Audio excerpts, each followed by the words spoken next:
So new methods, including the counterfactual first, called the scenario-based counterfactual.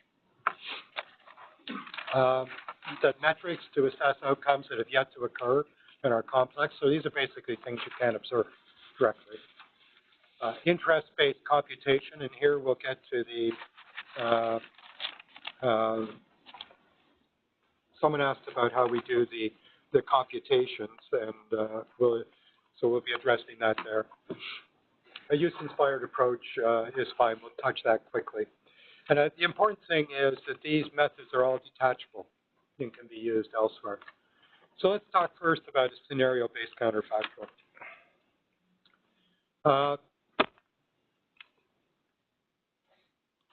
We, first of all, chose a comparative method because it's pretty standard within evaluation. And it's actually pretty intuitive, and it communicates well, and we're very comfortable with it.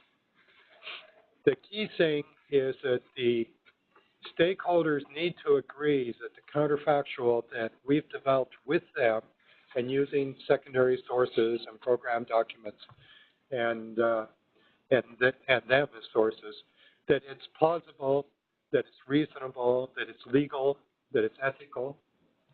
If you ask people to nominate their own counterfactuals, you'll often find that there are a bunch of things that aren't legal. There's legislation, there's rules, and the counterfactual they would like to do isn't one that is within those bounds, that it's totally not feasible, where every little minnow in a stream will be examined and protected, or things like that. It's so to be fair, we need things that are plausible, that they're feasible, they're ethical, and they're legal, and that's our screen. And then our real screen is that they make sense to the program stakeholder group, that they will regard it as a salient, that is a relevant counterfactual, that it is an unbiased counterfactual, that it doesn't, it's not pro-natural system or pro-business or something like that. So those are the conditions. We find quite often that the counterfactuals we use were considered in developing the initiative. So when you're just think of those, a lot of you have been involved in developing programs or developing projects, and you think about how you're going to do it. You do research about how you're going to do it, and you come across all kinds of options. And some of those options go to a short list. And the shortlisted options will include some things that are done elsewhere, but that you've decided aren't particularly appropriate or not as appropriate for the setting you're doing. They'll include options that were really strongly considered, but no one had the courage to use them at that stage, or the stars weren't aligned for that option to be used, whatever the reason. But it's hard to find an intervention that has actually been intelligently designed. And I recognize that that's in quotation marks, having dealt with so many that you wonder how they got off the drawing board. But usually there is a discussion, there's a shortlisting process, there's a selection process. So there are things lying around that are good alternatives. If you look at the GAO methods, the 5 methods they have, the top 5 for looking at, for doing impact evaluation, looking at results. They use 3 types of comparison to counterfactuals. So RCT uses the same population, just some got the program, some didn't. Comparison groups use similar populations as the ones who got the program. Case studies usually do the same.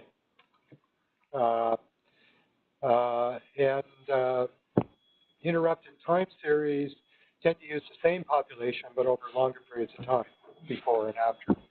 So the intervention is before the intervention, then during, and after the intervention.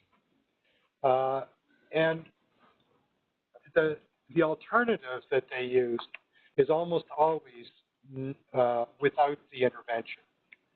So without GEF Green Climate Fund, without this project sponsored by the world, without this Getting Girls to Go to School project from USAID, things like that. So it's with and without. We don't do that comparison. We say, okay, you did this. what's a good alternative that you might have done? Because in a lot of the settings we work, there is someone who is going to do something, and not doing something isn't an alternative for them. So the easiest way to think about it is U.S. Environmental Protection Agency. You have a toxic landfill here, you have a children's playground here. You have no choice. You've got to deal with the toxic landfill. It's illegal for the Environmental Protection Agency not to deal with it. Now, they might not deal with it well, but not doing it is not an option for EPA. Okay, so the question is how they deal with it, not whether they deal with it or not.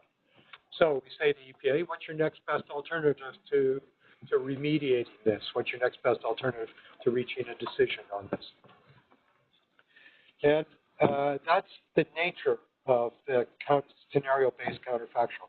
We want to create a scenario, we want to paint a scenario that comes from will usually have come from the intervention itself, because it's somewhere in their background, something they were considered when they were developing the intervention, but they just chose not to do it. Or it might be something that is applied elsewhere that they know about, or it might be something that is not done elsewhere, but is possible. And I'll show you an example of that type of counterfactual. But the important thing is they agree that it's plausible, that it's feasible, that it's legal, that it's ethical. And the comparison is to the next, is not next best, but a good alternative. So on the left side of that screen, that's how we develop it. And on the right side of the screen, can someone tell me the number of the slide there? 19. 19, thank you. I've lost my place in my notes. So otherwise.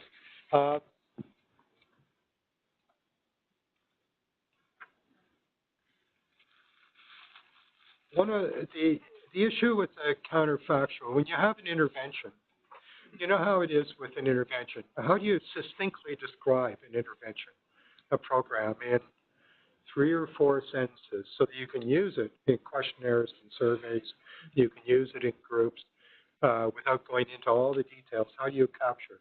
Well, you have the same problem. You have to do the same thing with your scenario-based counterfactual. You have to express it succinctly, and your program stakeholders have to agree with that expression. Once they do that, then it's all downhill to them.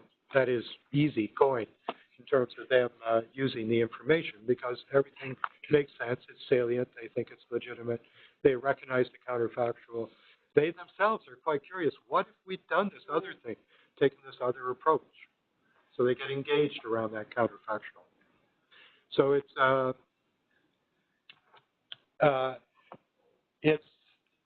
it's very much embedded in the use-inspired approach, but it's for us technically it's a more usable counterfactual. And then what we have to do is be able to express it as I have on the right side using scenario-based counterfactuals. So in a questionnaire, what you'll encounter is a set of questions about the intervention, say about the direct effects of the intervention.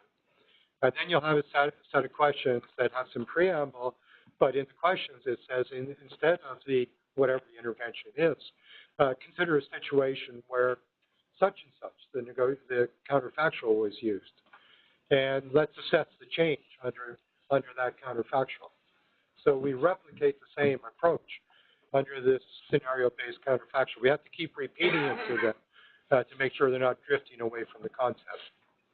And that's why we need that succinct expression that everyone has agreed to. So I'm going to give you a couple examples of that we've used. This is from SBC, a scenario-based counterfactual, which is neither here nor there. I never use it, but it saves space on a slide. So this was the U.S. combined sewer overflow policy. Basically, in the U.S., to save money in municipal, large and small municipalities, storm sewers and the human waste sewers are combined, and they flow out. But if you get say a big storm, then your storm, the water being removed from streets and parking lots and everything, surges. And when it's combined, it comes out wherever it has space to come out. And it's carrying stuff from the other sewer system that people don't want to see on their streets or their beaches and stuff. So it's a policy was developed in the late 1990s. And the counterfactual we developed, they considered what the state of Michigan had implemented. And that's basically the counterfactual you see there. In discussions with the parties, with the program stakeholders, when we were designing the approach for this particular evaluation, there was another alternative that was equally plausible and likely, is that the municipalities, particularly the large municipalities, would lobby U.S. Congress to change the Clean Water Act and to reduce the standards in the Clean Water Act so that they didn't have to perform to as high a standard, because changing your sewer systems is incredibly expensive. It runs into billions and billions and billions of dollars. And they would have had reasonable prospects of getting Congress to water down the Clean Water Act so as to not to have to do this combined sewer overflow. And then the environmental groups would have sued. We know that would have happened.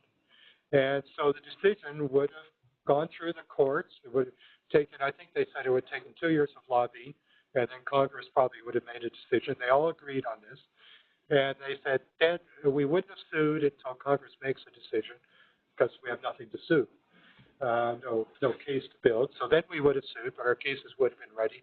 They would have been there the next day with pretrial and everything else. It would have taken another 3 years for the suit. So we're starting to develop a scenario-based counterfactual. We have another one that says, instead of saying, instead of the intervention, consider this. We have another counterfactual that says, instead of the intervention, consider a situation where large municipalities lobby Congress to change the Clean Water Act. Congress did change the Clean Water Act. These are the provisions that it changed. This is what they resulted in.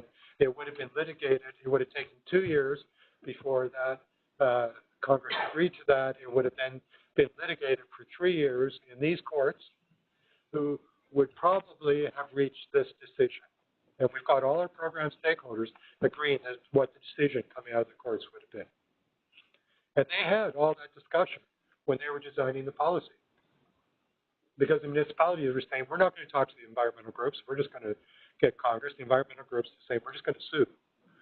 And the small municipalities say, oh, I don't know what we can do. We're in a mess, we don't have the money.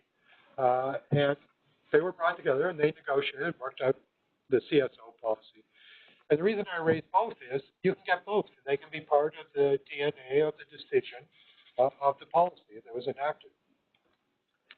In this case, we had a lot of municipalities, which was really useful because what we did is we used both scenario-based counterfactuals, and we randomly assigned them to respondents in the surveys, so that we took care of the bias that I might have been creating by selecting one.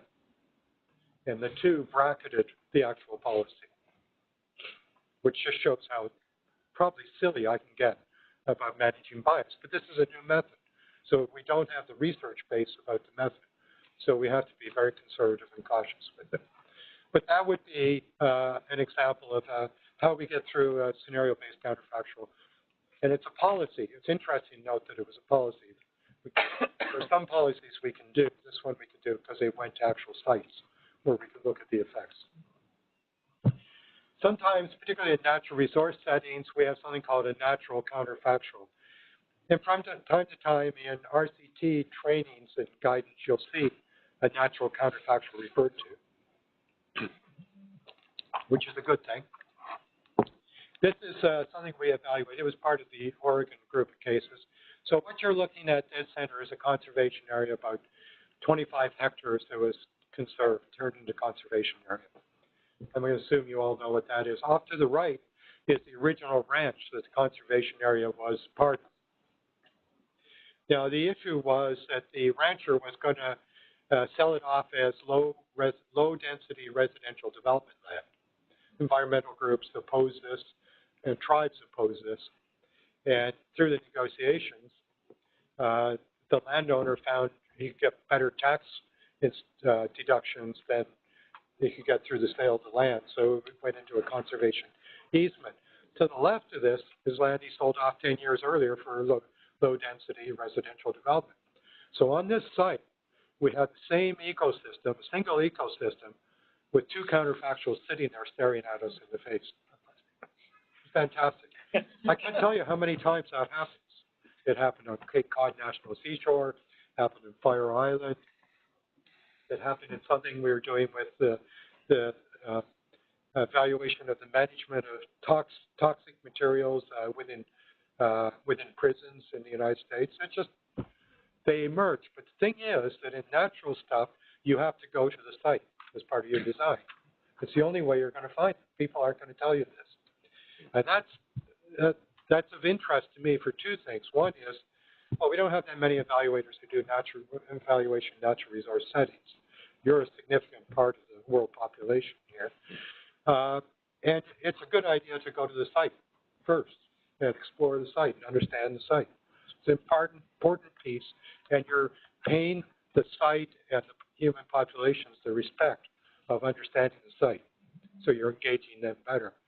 But chances are you're going to find a natural counterfactual while you're there, which is great. Third type of counterfactual, this is Fiji. And it's the one I talked about before. What's interesting is it's a community-based intervention on using community development approaches for food security and livelihoods from marine coastal areas. And the reefs are fairly close inshore in most of Fiji, so it's sort of a near coastal area. But also the resource management extends right to the mountaintops. So we have a single intervention and a single counterfactual, which in this case was basically without the sustainable development intervention, but where the chiefs would be doing what they were doing before, which was providing access to village, to community people, to Indians. In Fiji, Indians have a different status and don't have the same rights and entitlements to resources because they're not members of the clan. But they reside, Indians usually reside locally, and to outside people who are just fishers that are taking fish to market. The interesting thing here is that we did is, although we have one single scenario-based counterfactual, which is the intervention versus, in this case, no intervention, we had to use different methods because the in-water effects, those nearshore reef ecosystems are fairly complex, and they vary. As you move down the shoreline, they can vary from one location to the other. And it's hard to predict the variation without really knowing the water well. And we couldn't assemble experts who would know the water that well. We couldn't afford to do multiple sites. So the obvious way to do it was do some in-water sampling. So in this case, I mean, it's like surveying populations. We actually combined it with some in-water sampling. That had the added advantage that external people regarded it as more valid and reliable. Of course, the in-water sampling got horribly done. It wasn't usable, but that's neither here nor there, really. This is what evaluation questions look like.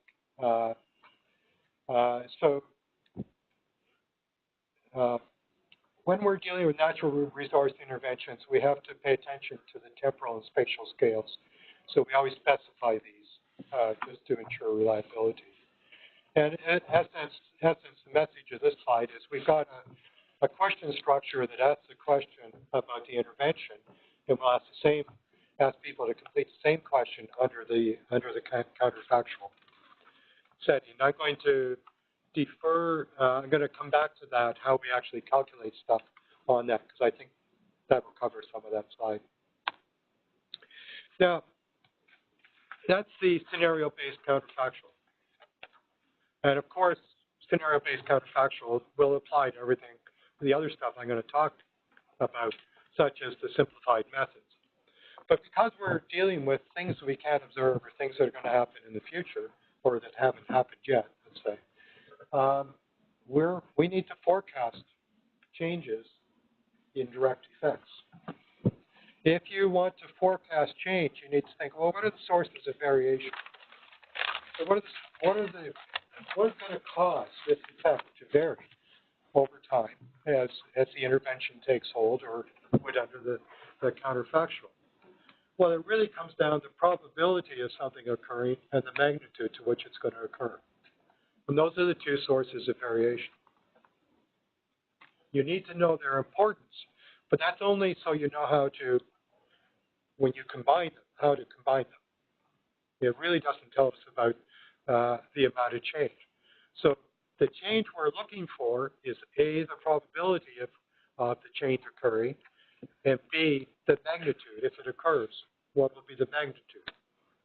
And we measure these on relatively short scales because we recognize that there is a certain crudeness in these assessments that people are doing. So let's not pretend we have precision by going to an 11-point scale. Scales are basically 4-point, but the magnitude includes a negative scale. Because you could have things getting worse. And we do have situations where things get worse. Particularly where you do long-term investments, things usually get worse initially, and then they get better. And that is also true in a lot of stuff in the human domain. If you have a treatment program to abusive males, sexually abusive males, chances are they themselves were abused. And so a good intervention will help them surface and come to terms with their own experience being victims of abuse. And therefore, they're going to become worse in the short term until they become better, hopefully. So it's quite natural in both social and in human systems that things can plausibly get worse before they get better. One of the problems of a lot of evaluations is they look at a snapshot, and if they happen to be looking where things are worse or they're looking where things are better, they're not getting the good picture. So we need to look over these two different time periods. In the Oregon stuff, in the EPA, we tend to use 10 and 60 years. So the first 10 years and the next 50 years. I don't have any science base for that. It's just what people seem to think was a good idea. And they work for the interventions. I would like to know better about those time periods. We use much shorter time periods with the pilots under Treasury Board of Canada under the National Evaluation Policy because shorter time frames are relevant for the interventions we do. And sometimes the second time frame doesn't matter. So that's the sources of variation. There's a probability and magnitude, and then there's time and place. Time, how long it's taken, and where it is. And those are the moving parts that we have to pay attention to. So if we think this way, assessing the change in the direct effects or the impacts gets a lot easier than a lot of the other stuff because we don't have to control that much. We're only dealing with a few things. So I'm not expecting you to work through this, but I just want you to understand the logic and how we do it. So we take our data from our workshop with the subject matter experts, from our surveys with the program stakeholders, and our surveys with the technical advisors, and we put it into a flat file, into a spreadsheet. And we stay within Excel. We don't leave Excel. We don't need to. All of our calculations are only descriptive statistics. And there is, when we were designing this, the intent would be, it would be a method that would rest in the public domain. Nobody needed special skills to do it. Because we were very mindful that a lot of projects don't have evaluation people, but they have people that can ask questions and collect information, and they can run an Excel spreadsheet. So that's who we wanted to address the processing to. So what I'd like you to pay attention to, you see the blue stuff, the top left, not the dark blue, those are the categories, but the blue shaded, that's our data coming down. And you see the scales are between 0 and 4 there. In the green shaded area, the first thing we do is we deal with the green shaded. In this one, we've got two interests. We've got the management program, the management interest, program management interest, and the beneficiary interest. And I just use those two to simplify the illustration. First thing we do is we calculate the average answer by interest. Because you can see we've got 4 management respondents and 2 beneficiary respondents. If we took an average of responses, we'd be saying management's twice as important as beneficiaries. And that's not true. Each of those voices should be equal. So first thing we do is basically we normalize it to the interest. Then the second thing we do, we've got probability and magnitude there. We multiply them together. So that's the sort of weird beigey, dark beige color off to the right, the circle with the big yellow square going to it. We do the calculation there. We multiply probability by magnitude, and we divide it by the maximum score, which is how you create an index. We wanted an index that ends between 0 and 1 because we want to go to percentages. You don't have to do it, but I can't think of any reason why you wouldn't. Now, there's an implicit assumption here that I'm not confident of. It's the probability and magnitude are equal weight. It's like time frames. That's the starting point. I don't know what the right answer is, but I just want to be transparent in that non-transparent assumption. So that's the next thing we do, and then we calculate it to percent. So we're saying on this particular effect, we're expecting, I think it's a 19% or 14% change. And what we really do is we present a range. So we'd say this interest is at, no, we wouldn't say it by interest. We would calculate an average for all of the interests. And then we'd say, and then the panel, the subject matter expert said this percentage, and the technical advisor said this percentage. So we expect a percentage between X and Y. But we don't reveal the percentages of individual interests. So that's how we do the calculation. Someone asked how we do the calculation. And first of all, we simplified it so our metric is really easy, and the metric goes to where we want it to go. Or we figured out how to make the metric go to where we wanted it to go. And we attended to the differences on interest. And I want to talk about this interest thing in a minute. But this is what we end up with from the chemical person asked the question why we ended up with. And this is the type of chart that we might have. Nicer colors now. That's the type of chart we might have when we report it. And then the contextualized stuff. Now, I can say, you'll see on the thing, we have been able to test internal, external validity and internal reliability on only 3 of the evaluations, because we only have 3 where we have everything there that we need for it. No, on 4.